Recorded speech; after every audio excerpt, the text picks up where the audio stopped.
يا لائمي عذرا لتكرار البكاء فاسمع مقالي واقتسم أحزاني رحل الهزابر عن الحياة مفارقا دنياه لم يركن لعيش الله أكبر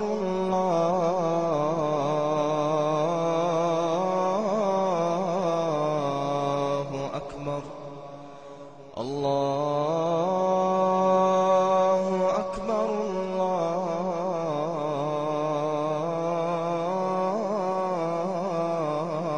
الله أكبر.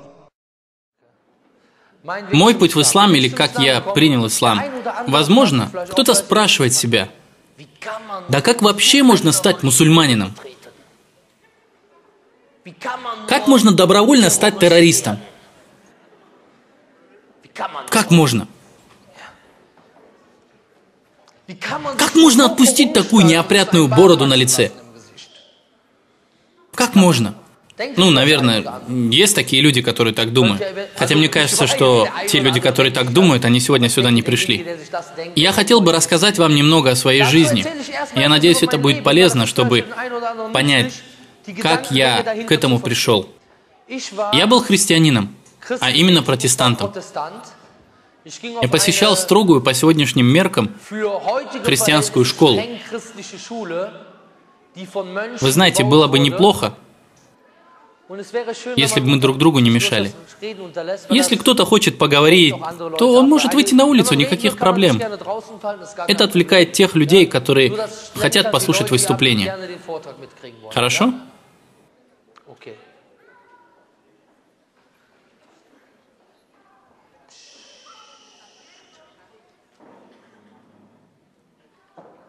Окей. Это язык жестов. Что значит тишина? Пожалуйста. Это означает абсолютная тишина. Хорошо, альхамдулилля. Итак, я был христианином, протестантом, но при этом посещал католическую школу. В этой школе действовали строгие религиозные правила.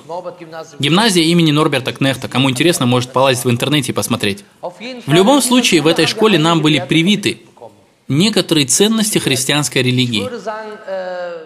Мы не углублялись в теологию, но вот эти ценности, я бы сказал, в большей степени идентичны исламским ценностям, которые, к сожалению, сегодня не преподаются среди мусульман. Несмотря на то, что это такие ценности, которые должны распространяться и в исламе. Я это называю цивилизованным куражом. То, что там преподавалось и распространялось. И пусть не мусульмане не посчитают это оскорблением, но когда я стал изучать христианство, некоторые пункты показались мне странными. Может быть, у какого-нибудь христианина и есть ответы на эти вопросы, но священник, к которому я обратился на тот момент, не смог мне дать явный ответ. Например, одним из таких спорных пунктов было понятие о том, что Иисус из Назарета. Это означает, что к имени человека прибавляется то название местности, в которой он родился. Но тогда логически он должен был бы зваться Иисус из Вифлеема, так как согласно христианской религии он родился в городе Вифлеем. На это священник ответил, что сегодня некоторые теологи исходят из того, что он на самом деле не родился в Вифлееме. И в Библии специально было изменено название местности, дабы текст Библии совпадал с ранними пророческими историями Ветхого Завета. Так вот, может быть, кому-то это не понравится, но это рассуждение теологов. Может быть, у кого-то будет немножко другое мнение относительно этого. Но вот такое мнение тоже имеет место быть. И такое признание священника заставило меня во многом засомневаться. Если даже в таком важном христианском предании, как рождение Иисуса Христа, есть противоречия, то могу ли я доверять Библии вообще? После чего я начал разбираться. Вифлеем, собственно говоря, расположен южнее Иерусалима. Иосиф и Мария жили в Назарете, и оттуда отправились в Вифлеем. Но почему? Потому что в то время проводилась перепись населения. Для этой переписи римляне созвали всех людей, которые родились в Вифлееме. Тут можно задаться вопросом. Мария находится на последних месяцах беременности. Она не родилась в Вифлееме. Тогда почему Иосиф взял ее с собой в столь нелегкое путешествие? Ведь в то время не было ни машин, ни железнодорожного сообщения. И второй вопрос, который у меня возник. Обычно перепись населения не проводится в том городе, где ты родился. И это невероятно. Практически невозможно себе представить, как римлянам удалось созвать всех людей, которые родились в этом городе. Каждый занят своим делом. Дорога может занимать несколько дней. Даже сегодня, когда у нас есть автобусы, железнодорожное сообщение, автомобили, не каждый может позволить себе путешествовать, так как у каждого есть свои дела. А в то время тем более, тогда люди занимались жизненно важными делами. И тут еще один момент, который был абсолютно доказан историей. Перепись населения действительно состоялась только за несколько лет до этого события. А обычно в такие короткие сроки повторная перепись населения не проводится. И, конечно, кто-то может быть другого мнения в этом вопросе. Я продолжал работать над Библией и находил разные моменты. Некоторые стараются найти им объяснение, но со мной такие вещи не проходят, так как они неправдоподобны. Как, например, в Евангелии от Матфея, 27 глава, 4 стих написано, что Иуда, якобы предавший Иисуса, покончил жизнь самоубийством, повесился. От Матфея, 27 глава, 4 стих, там написано, что он повесился, якобы сожалея о содеянном. Он идет в храм и хочет вернуть деньги, полученные за предательство. На что фарисей ему отвечает: «На что мне эти деньги? На них кровь». Тут Иуда бросает деньги в храм, уходит и вешается. Фарисеи при этом собирают деньги и покупают на них пашню. В другом писании говорится, что Иуда, не сожалевший о содеянном, забрал деньги и купил на них себе пашню. На этой пашне он падает, его тело разрывается и внутренности вываливаются наружу. Некоторые люди предполагают, что Иуда повесился. После этого сук, на котором он повесился, сломался, и его внутренности вывалились наружу. Честно сказать, в это тоже очень тяжело поверить, что сук ломается после того, как человек уже умер. И слово «вешаться» греческого происхождения подразумевает, что человек в момент вешания уже мертв. Другой вопрос в том, что в одном месте написано, что он выбросил деньги, а в другом, что он сам купил себе пашню. Но собрать деньги и потом, вот я, к примеру, я бы мог сказать о покупке. Хорошо, я даю ему деньги и поручаю купить что-то. Тогда эту покупку можно приписать ему и мне. Потому что я поручил ему это. Но если я скажу: эти деньги твои, грязные, они мне не нужны, и бросаю их в него, то эту покупку я уже не могу приписать себе, если после этого по своей воле он купит на эти деньги себе пашню. И, конечно, могут быть и другие мнения. Можно привести и другие примеры. Так, например, в одном из писаний я нашел, в общем, 18 противоречий относительно данных о цифрах. Речь идет об иммиграции израильтян из Вавилона. И при этом даются данные об отдельных племенах. Сколько людей эмигрировало из этих племен? И тут я нашел 18 противоречий. Существуют и другие моменты, которые я обнаружил тогда, потом и позже. Я не хочу оскорблять этим христиан, но для меня это было знаком, что я не могу на все 100% доверять этой книге. Несмотря на многие позитивные моменты. Это был для меня тот момент, когда я сказал себе: это конец. Моя мама всегда говорит: ты был очень верующим. Я сам, конечно, не стал бы себя так оценивать. Скорее, я был заинтересованным христианином в то время. Но как бы то ни было, я ответил ей на это вот что.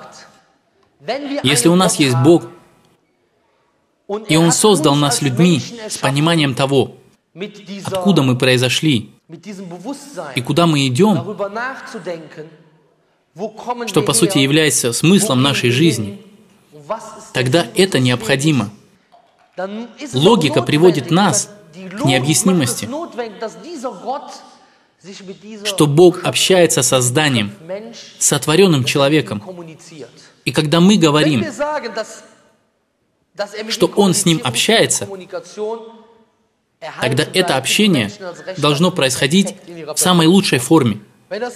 Если бы такое общение отсутствовало, то я сказал бы, что сегодня нет ни одной книги, на которую можно было бы ориентироваться, что мы бы не ожидали пришествия новой книги, на которую смогли бы ориентироваться. И в таком случае Бога тогда тоже нет. Но Бог общается с людьми. Но как бы то ни было, некоторое время я пребывал в состоянии между верой в Бога и атеизмом. И меня заносило из одной стороны в другую. Меня терзали сомнения. То ли Бог есть, то ли Его нет. Потом я начал интересоваться различными религиями. Но не так углубленно, потому что в то время я серьезно занимался боксом. Я был профессиональным боксером. И в возрасте 15-16 лет я поступил в интернат в восточной части Берлина. Тогда он еще делился на восточную и западную часть. В восточной части Берлина. В то время там находилась спортивная школа, которая была знаменита во всей восточной части Берлина. Поэтому у меня очень много знакомых оттуда и родственников. И как бы то ни было, я 5 лет посещал эту спортивную гимназию. И там, в бывшей ГДР,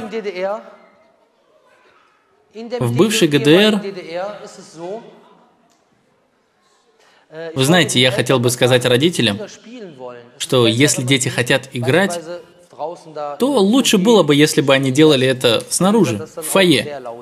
Здесь очень шумно. В этом нет ничего такого, если они будут играть в фойе. Я не против, чтобы дети играли. Но, как говорится, каждому делу свое место. И будет лучше, если они будут играть на улице перед дверью.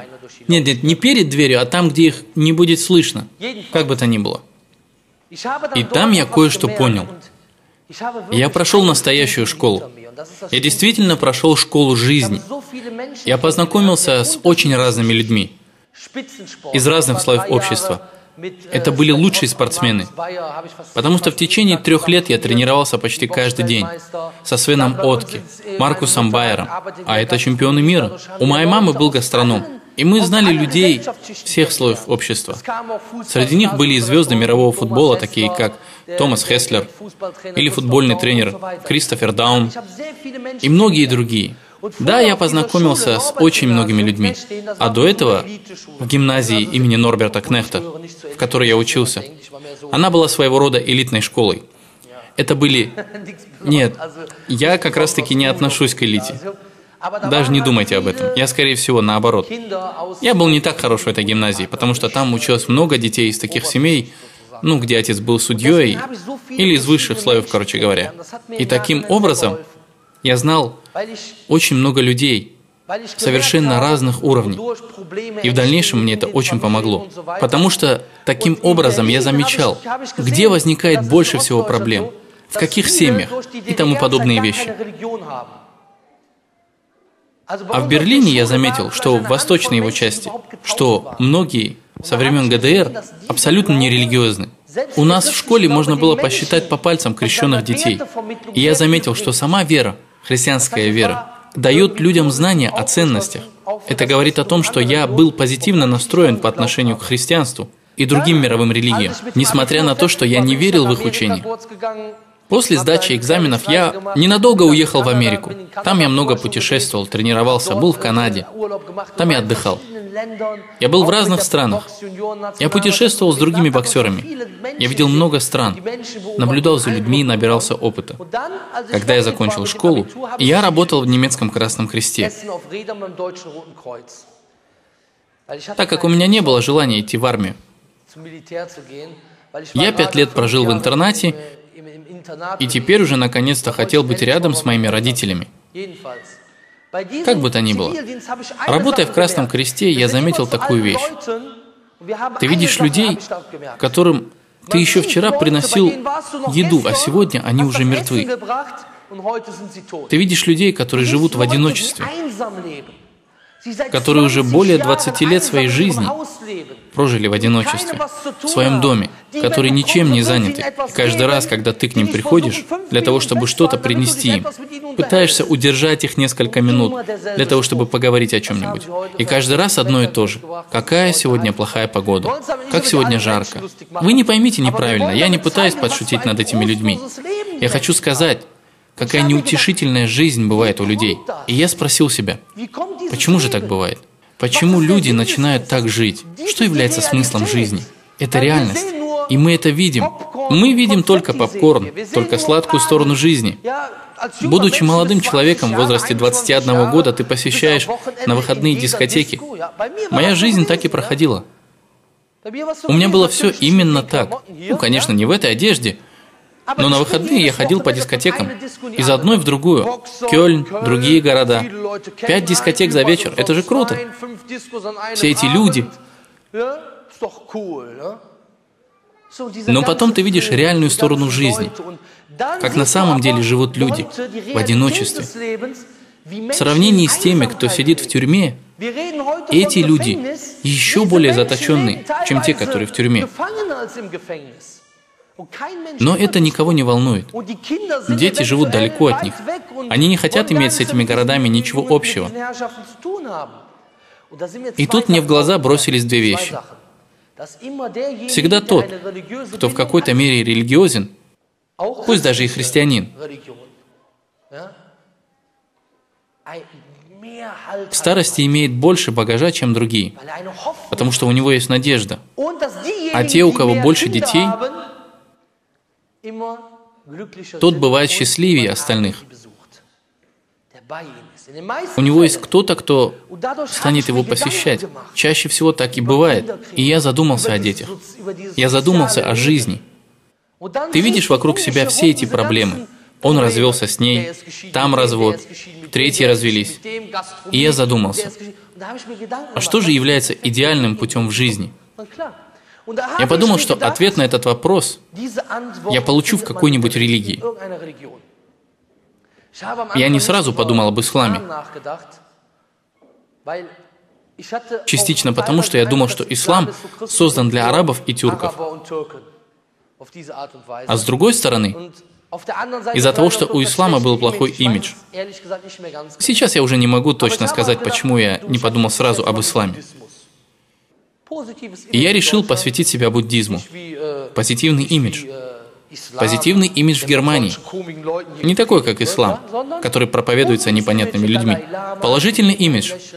Далай-лама готов каждому улыбнуться. И тогда я купил себе книгу «Сравнение буддизма и христианства». Или что-то вроде этого, я сейчас не помню точно название книги. Я ее прочитал. Честно говоря, эта религия меня не зацепила.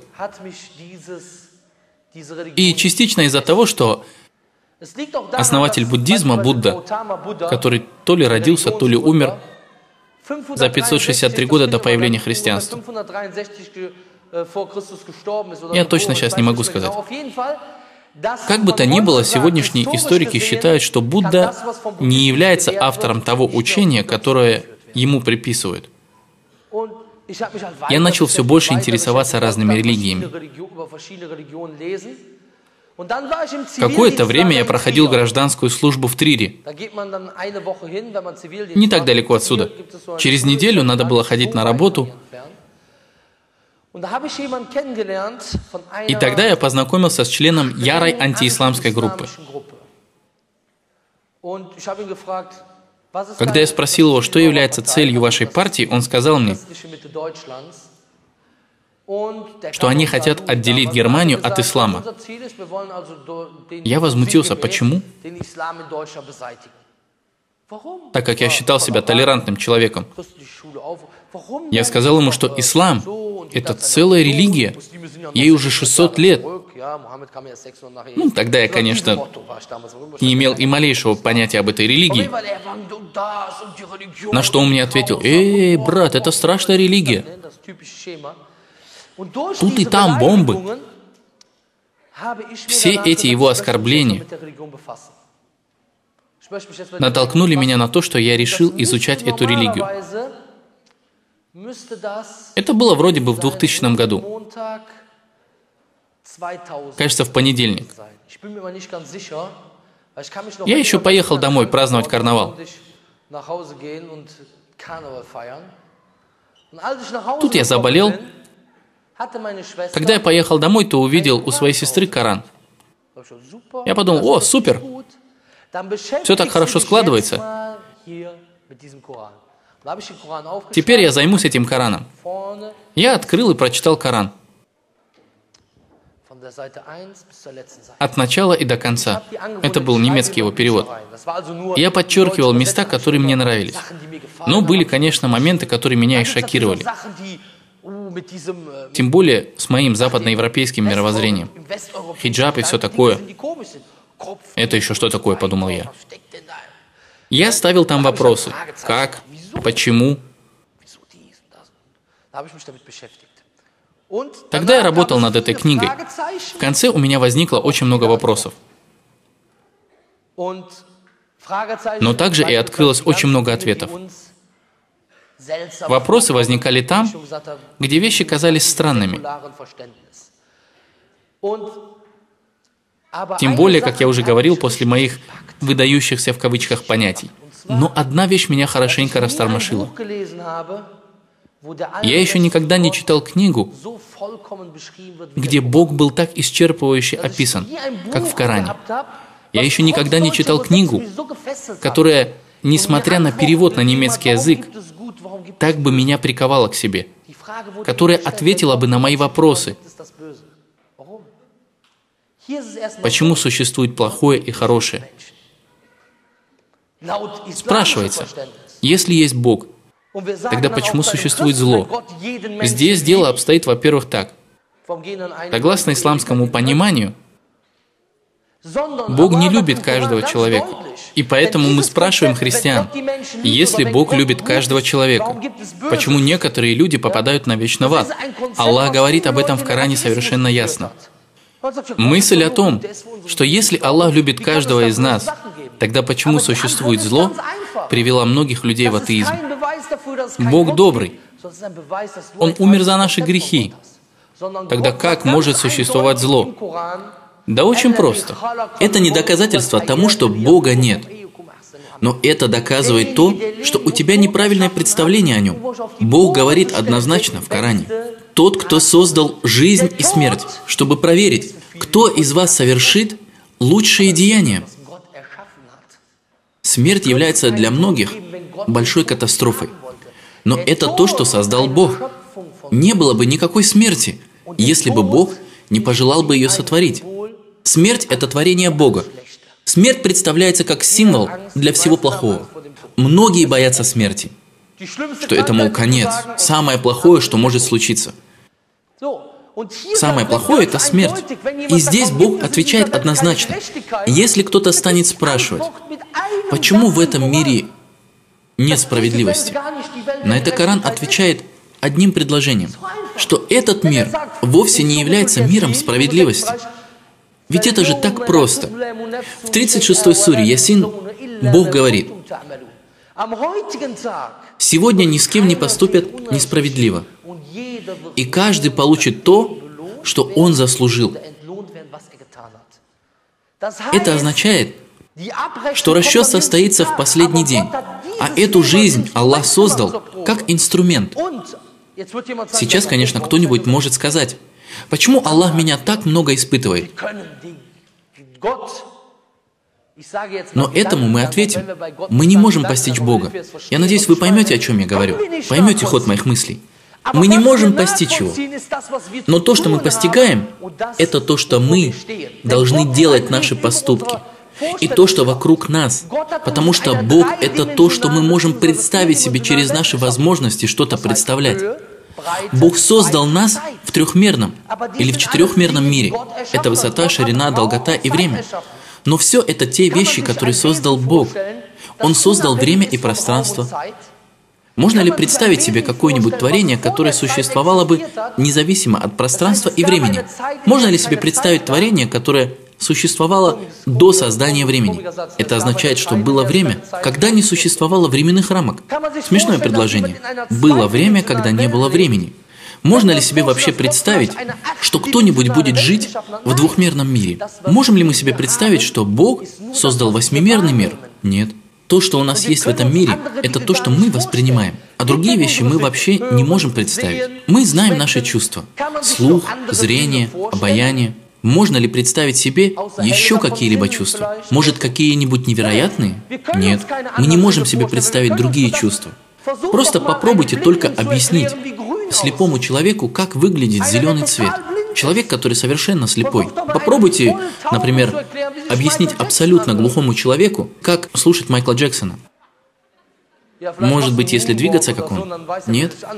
Ты не сможешь этого сделать. Мы живем в ограниченном мире. И это то, именно то, о чем Бог говорит в Коране. Он говорит, вы не объемлете из Его знаний, кроме как то, что Он захочет. Это значит, что мы не объемлем из Его знаний. Почему? Потому что Он послал нам это испытание. Но что мы объемлем? Это то, что Бог нас испытывает. И мы будем вознаграждены за это в судный день. И что это будет день справедливости. Каждый человек, совершивший благое дело весом в пылинку, увидит его. Аллах говорит, примерный смысл, кто сделал добро весом в пылинку, увидит его. И тот, кто совершил зло весом в пылинку, увидит это. Это самое понятное объяснение. И тот, кто в этой жизни больше всего страдал, пребывал в убытке, то Всевышний Аллах вознаградит его на целую вечность. И тот человек, который в этой жизни жил роскошно, но был преступником, плохим человеком, то у Бога для него есть целая вечность, чтобы наказать его. Поэтому и сказано, что эта жизнь – это временная жизнь. Пророк Мухаммад, да благословит его Аллах и приветствует, сказал, если бы эта земная жизнь была бы для Аллаха по ценности равной крылу комара, тогда Он бы не напоил неверующего и глотком воды из нее.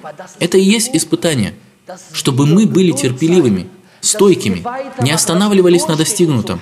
И, субханаллах, ты сегодня видишь верующих людей, которые находятся на самом тяжелом положении, но они счастливы. Среди нас живут мусульмане с большими недостатками. Например, кто-то родился с пороком сердца, но они радуются от счастья, что Аллах послал им это испытание. Да, это значит, что никто и ничто не сможет сбить тебя с толку с такой убежденностью. Это убежденность в том, что с тобой, что бы ни происходило, это благо для тебя. И пророк Мухаммад, да благословит его Аллах и приветствует, сказал, удивительно положение верующего. Почему?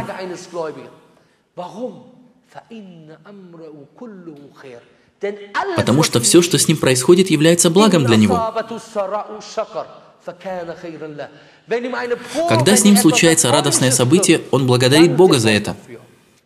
И в этом благо для него.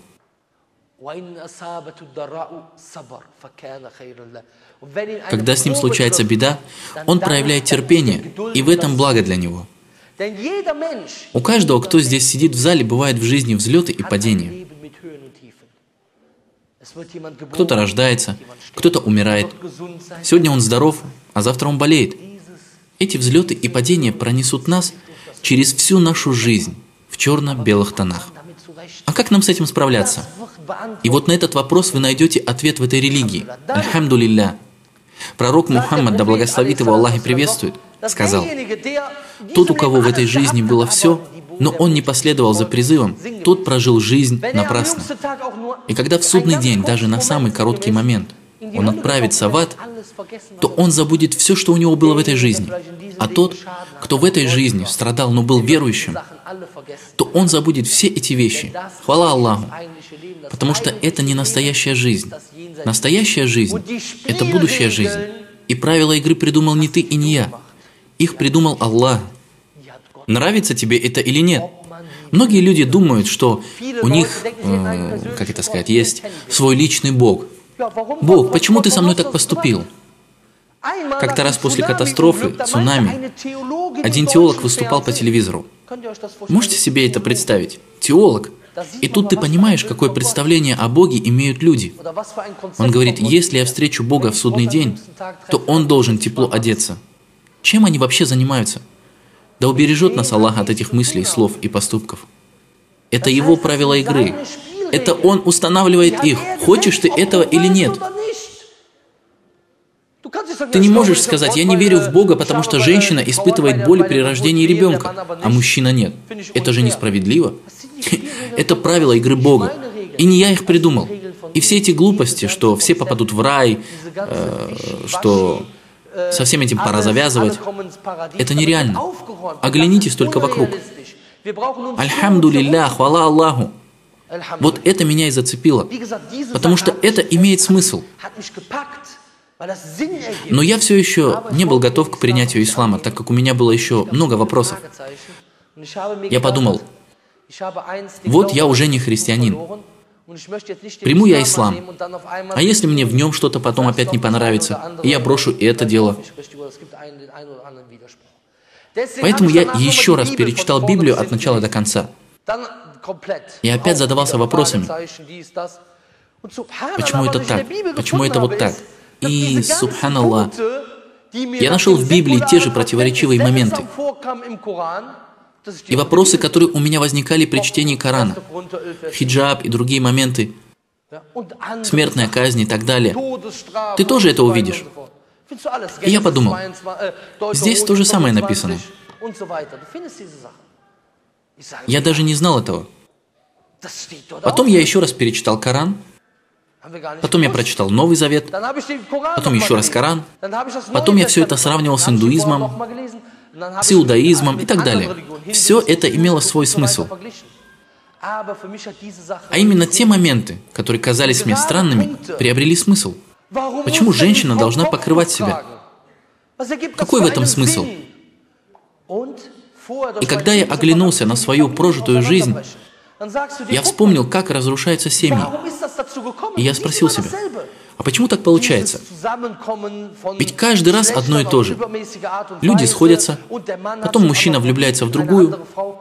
Субханаллах, моя мама не мусульманка, но она говорит, что это правило веры.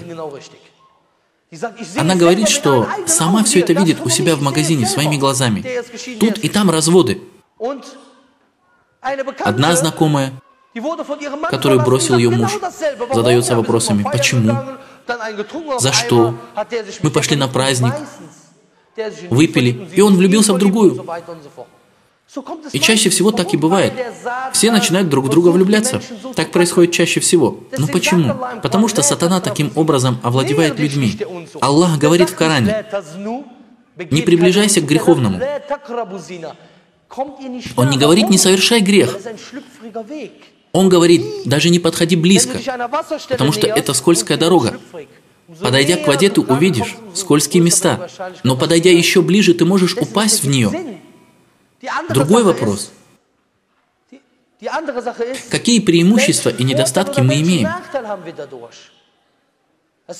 Итак, мы пытаемся ограничить себя от всего этого.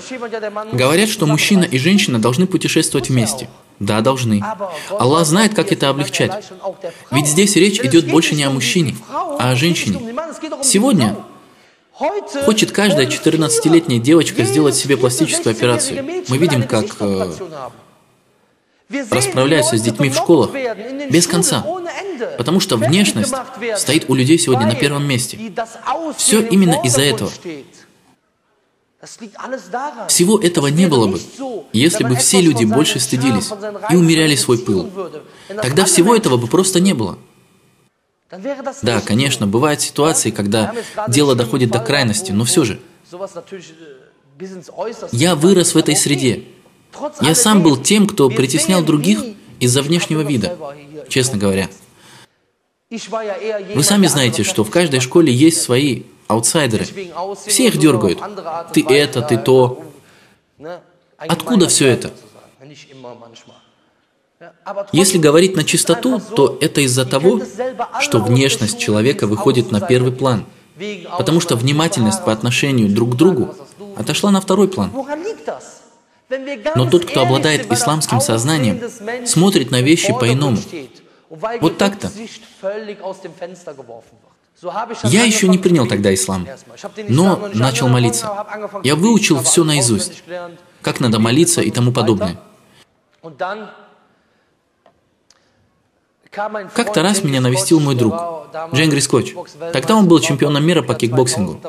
Он еще выступал на Олимпийских играх в 2000 году, в самой тяжелой весовой категории. И вот он сказал мне: «Слушай, давай пойдем в мечеть, ты ведь уже мусульманин». Я все отнекивался, ведь сатана не хотел, чтобы я сделал этот шаг. Он наущал меня: «Подожди, быть может, ты найдешь какой-нибудь недостаток в этой религии». И как-то раз из Америки приезжал мой партнер по спаррингам, чемпион мира Харри Джонсон. Он выступал против Маркуса Байера. Он тоже был мусульманином. И он подарил мне Коран на английском языке, а также другие разные книги. А Дженгрис Коч ездил всегда с ним на пятничную молитву. И однажды у Дженгрис Коча не получилось поехать в мечеть, и он попросил меня поехать с ним. И вот я зашел в мечеть. Я совершил приветственный намаз, ведь я уже умел молиться. И тут ко мне подошел некий марокканец. Он уже был таким человеком в возрасте. И он спросил меня: «Ты единственный мусульманин в своей семье? Или твои родители тоже мусульмане?» Я уже не помню, по-моему, вот что-то вроде этого он спросил. Я сказал: «Нет, я единственный мусульманин в своей семье». И вот в этот момент сатана покинул меня, и я сказал: «Да, я единственный мусульманин в своей семье. И я свидетельствую, что нет никого достойного поклонения, кроме Аллаха, и то, что Мухаммад – его раб и посланник». И в этот момент я принял ислам. Хвала Аллаху.